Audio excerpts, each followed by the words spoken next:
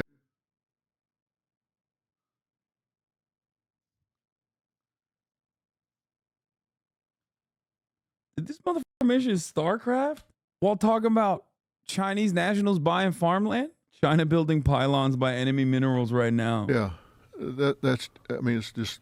It's insane. I think you got to be concerned. But it's just He's trying to reach Gen Z, bitch. What Gen Z plays StarCraft? What are you talking about? He is the target audience for motherfuckers that play StarCraft. The weird that it's legal. It really is. It's really weird, and especially given what we know about Chinese corporations, that they are a part of the government. They work hand in hand. They don't get to be independent. Yeah, and Still, lawmakers from both parties want to limit purchases by Chinese companies, especially those with ties to the Chinese government, which is all of them, and individuals. To this end, there are several bills in Congress aimed at limiting Chinese ownership. Separately, the Biden administration is tightening its rules over who can buy land near military bases. Okay. I'm about to interview Neil Mohan, the CEO of YouTube. No. Rogan and Dr. Phil explain UBI, why UBI doesn't work. In college than there are conservative professors. A lot more. Because the liberal professors... I'm not going to lie. Two bald boomers shooting the shit does kind of slap. It is extremely my kind of content. I do love hearing from like two guys who are just so up their own asses. At least they're not doing it in the way that like Bill Maher does, where they're so annoying and smarmy. You know what I mean? Two multimillionaires explaining why you should stay poor and die. Listen, I have my criticisms of UBI as well. I just doubt that it's going to be like their criticisms of UBI. Just don't want to get out in the real world and compete. So they go to the university where they don't have to compete the way they do in the real world. But that being said, here's the thing. If you are going to an Ivy League school, and so you're paying $200,000 for this elite education, and then they teach the goal is equality of outcome, then why do I need an elite education? If the goal is equality of outcome, why am I paying you $200,000 for this elite education? If the goal is equality of outcome, why don't I go get in a beanbag and eat the Cheetos? Why am I paying you $200,000? Well, that's what scares. Oh, dude. Oh, God, it's so sick. Establish a false premise and then directly design your worldview off of this faulty premise. Faulty premises in this situation is that they are teaching equality of outcome in colleges. That's built off of another faulty premise that equality of outcome is even an achievement or a goal for anyone in this country. No one is teaching equality of outcome, and absolutely no one is even advocating for equality of outcome. People are just pushing for real equality of opportunity. That's it. But of course, the way that this works is they say it's equality of outcome, and then they just meme off of it. About a universal basic income. I used to think that was a really good idea until I saw the way people responded when they got checks during the pandemic, and especially people that got unemployment. They did not want to go back to work. Well, no. They did not want to go back. Oh, man. Yeah, why don't they want to go back to work? I myself have like a really cushy job. I love going to work. I get paid $200 million to just sit on my ass and show you Facebook memes that I saw that scared me. I don't really understand. Nobody wants to work anymore, I say, as a 100 millionaire. Back to work. And the idea, the beautiful part of the idea is that if you gave people enough money for food and shelter, then they could pursue their dreams. Some will do that, but how many are we going to lose if you give people that? How many, if you could take away incentive, how many people are never going to get their ass in gear? That's a number two. Well, I can't quote you the exact numbers, but I can tell you the trend, and that is the longer you're off work, the less likely you are to ever return to work. And I can tell you why the research says that's true. And these are people that have legitimate injuries, for example. I mean, truly have a back injury at work or... He's like, Dr. Phil's like, we got to get the crippled people back to work right now, immediately. Okay? You don't understand. We must bring... we must put them to work immediately. Okay? They are the most unproductive workers in goddamn America. Or something where they have to have fusions and that sort of thing. You adjust your world. Your world shrinks. First off, your identity changes. Maybe you were a welder or a bus driver or something. That was a big part of your identity. Now your identity becomes patient. Your social world, your friends. Oh my God, I thought he was joking. He literally is talking about how people with disabilities just don't work anymore. Like they just stop working. Like he just openly recognized that like they have disabilities. I don't, what the fuck? We should kill them. Become fellow patients. You get up every day and you go to rehab, to back rehab, and you're doing all these exercises. You're going to the doctor. They become your friends.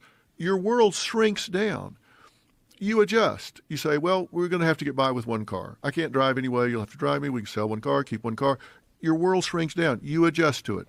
You're still watching your football team on the weekends on TV. You're living on less money, and you adapt. You adjust. And you get used to that. And now everybody thought, for example, at the end of the lockdown, that when that was over. Yeah, dude, there's no way. This is the worst way to make this argument. What the fuck? Why would you start with the disabled people? Like, what? The one group of the population that unironically most likely can't work.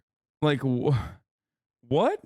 Does he want to put the disabled back to work? Like, what the fuck is happening? Not with that attitude. Yeah, he's like, it's an attitude problem.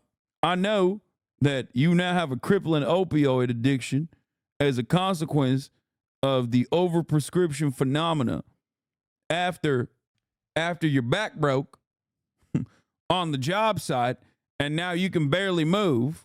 Well, you should get the fuck back to work. Over, it was going to look like that movie Grease when school was out and they had the carnival and everybody came running out of the end of the deal. They were running around. They thought that was what it was going to be like when the lockdown was over, but it wasn't. You know, people came out and what they used to take for granted was kind of intimidating.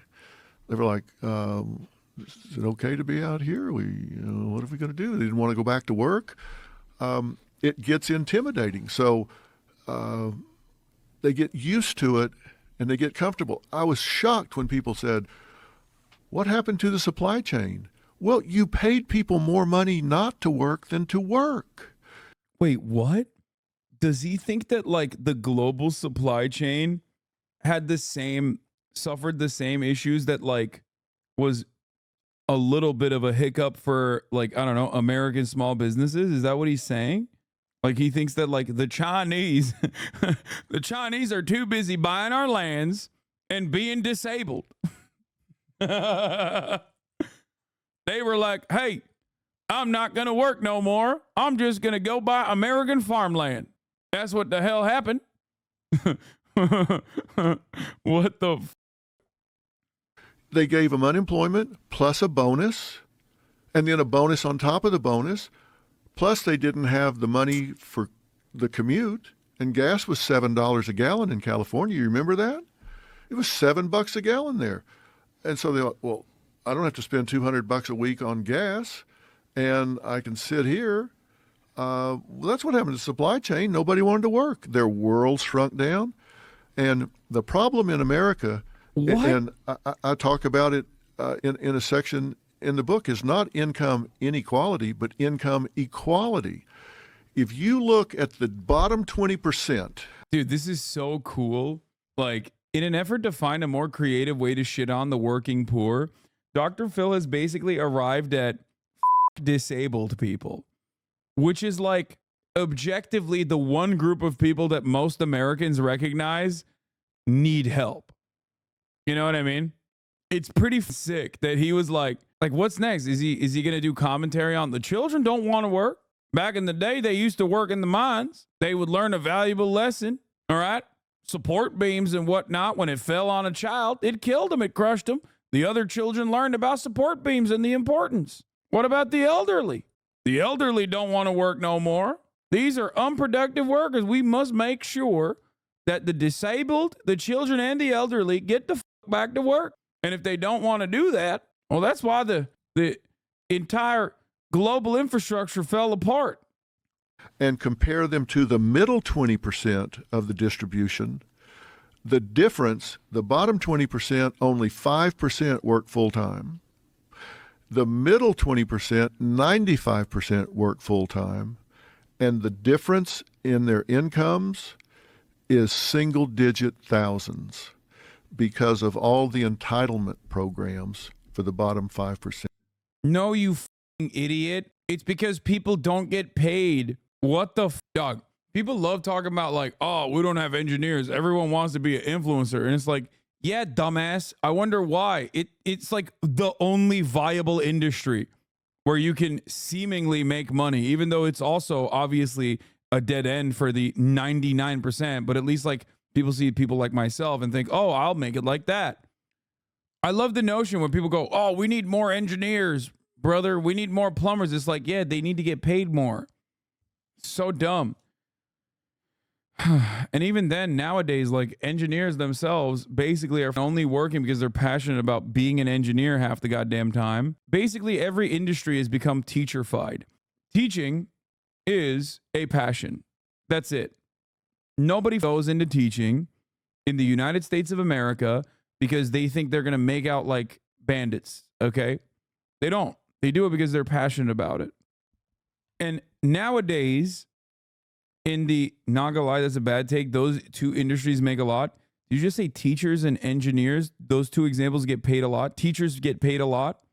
You think teachers get paid a lot? Engineers used to get paid a lot, but the entire working class is becoming teacher-fied.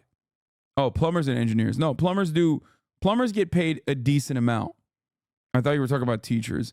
My point is, engineering used to be a good job, a job that you would get paid a lot at, and yet every single sector now is turning into the same, is becoming teacher-fied. What I mean by this is the pay and the benefits are getting worse and worse year over year. Your take-home pay is getting worse and worse year over year. It's the same principle behind every single publicly owned corporation. They're cost cutting, they're cutting hours, or rather, they're cutting pay while making you work the same amount of hours. And that's the issue. Every aspect of American existence is rotted to its core as a consequence of this same principle. The principle is of capitalism. So now what ends up happening is you greatly diminish the available labor pool because people want to make money. Capitalism made you rich. Yes, dude, it's capitalism. 120K per year in California, and then you said capitalism made you rich. 120K per year in California is not as good of a salary as you think it is, especially when you adjust to the cost of living in California. That's the problem. Also, here's the other thing that a lot of people say. Capitalism made me rich. Okay, well, it made you broke. You should be angry at it. Why are you here defending capitalism, broke boy? People thinking that's rich nowadays.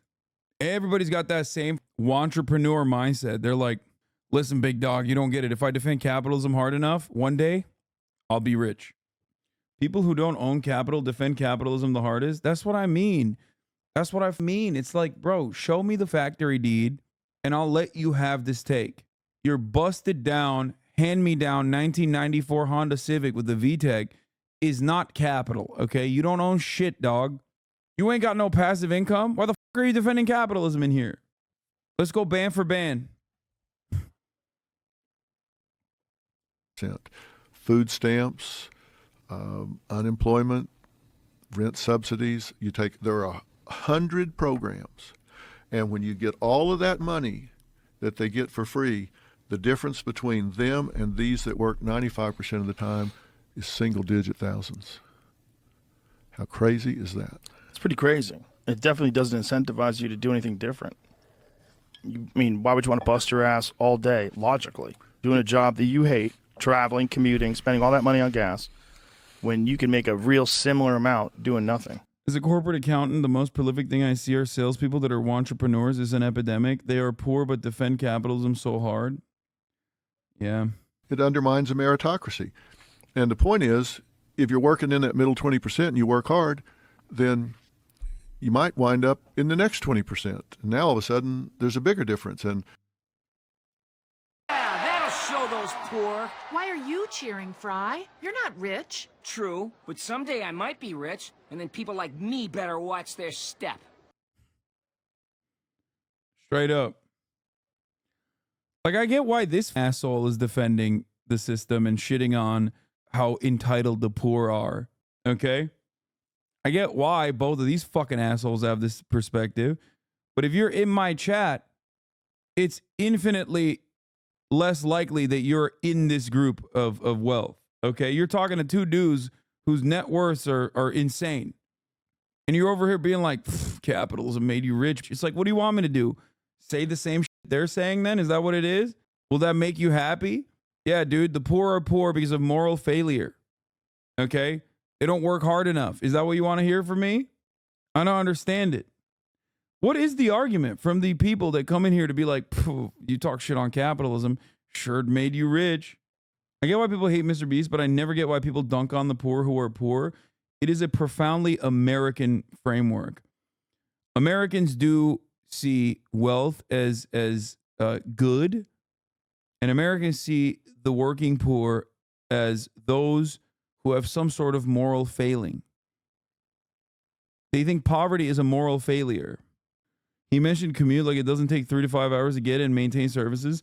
Yeah, that's the other problem. Like he's talking about how gas is $7, and it's like nowhere does he go, maybe we should, have basic social safety nets.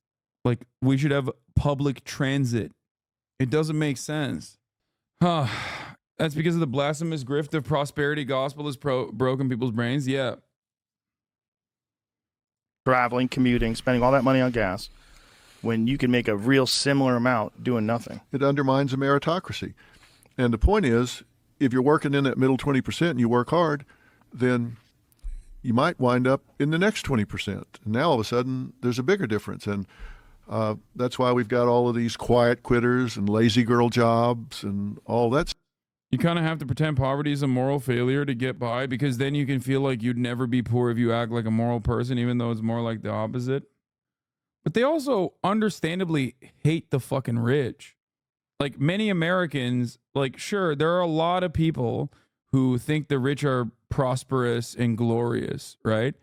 But there's plenty of rich people. Like most Americans hate corporations, for example. They hate manifestations of the wealthy. There are different substitutes for like capital owners in different subgroups.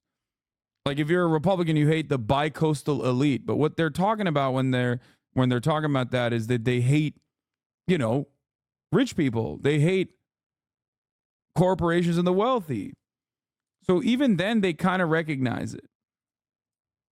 No, they hate rich people that aren't accessible to the masses. Stuff out there that's really taken off on the internet. Nobody pays $200K for elite education, Doc. They pay for it for elite access. True. Absolutely correct. I love hearing the mega rich and famous complain about how people don't want to work. I suppose the best way forward in life is to start a TV show where you gather the most troubled people you can find and then humiliate them on national TV without actually helping them. There is nothing funnier than like Dr. Phil took $7 million in PPP loans. Oh my God. Of course he did. I wonder how much of that actually made it to his employees.